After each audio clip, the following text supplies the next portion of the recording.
بسم اللہ الرحمن الرحیم رب زدنی علما۔ السلام علیکم ون کلاس۔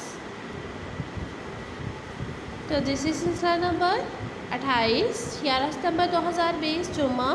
تفہیم عبارت چوہا اور مینڈک ڈائری ورک بک صفحہ نمبر 42 تا 43۔ ورک بک صفحہ نمبر 42۔ سب سے پہلے اپنی تاریخ اور دن لکھنا ہے۔ تفہیم عبارت چوہا اور مینڈک، یہ تو اس کی پہلے ہم پڑھائی پڑھیں گے۔ سندھ کے چھوٹے سے گاؤں میں ایک کسان رہتا تھا، اس کا نام زاہد تھا۔ زاہد زمینوں میں ہل چلاتا اور اناج اگاتا تھا۔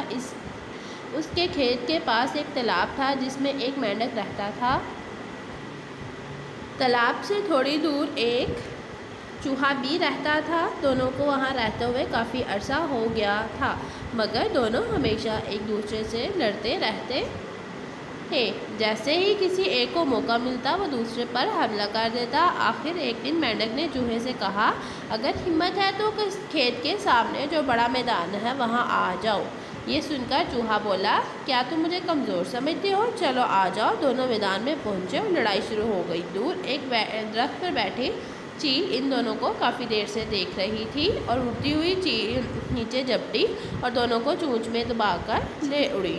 جی تو یہ تھی آج کی آپ کی تحفیم۔ اب ہم اس کو حل کریں۔ جی اگلے پیج پہ بھی آپ نے تاریخ اور دن لکھنا ہے۔ درست جواب کے گرد دائرہ لگائیں۔ ڈیش کے چھوٹے گاؤں میں ایک کسان رہتا تھا۔ الف پنجاب، ب سندھ، جیم بلوچستان۔ کہاں پہ رہتا تھا؟ سندھ۔ سندھ کے چھوٹے گاؤں میں ایک کسان رہتا تھا۔ نمبر 2، کسان کا نام ڈیش تھا۔ الف عمر، ب فہد، جیم زاہد۔ کسان کا نام ڈیش تھا، کسان کا نام زاہد تھا۔ نمبر 3، دور ایک ڈیش پر چیل بیٹھی تھی۔ الف مکان، ب درخت، جیم چوٹی۔ دور ایک درخت پر چیل بیٹھی تھی۔ دی گئی عبارت سے 4 اسم تلاش کر کے لکھیں۔ جو ہم نے پیچھے پڑھا اس میں سے آپ نے 4 اسم لکھنے ہیں۔ جیسے ہم نے یہاں پہ لکھا ہے سندھ، زاہد، درخت، چیل۔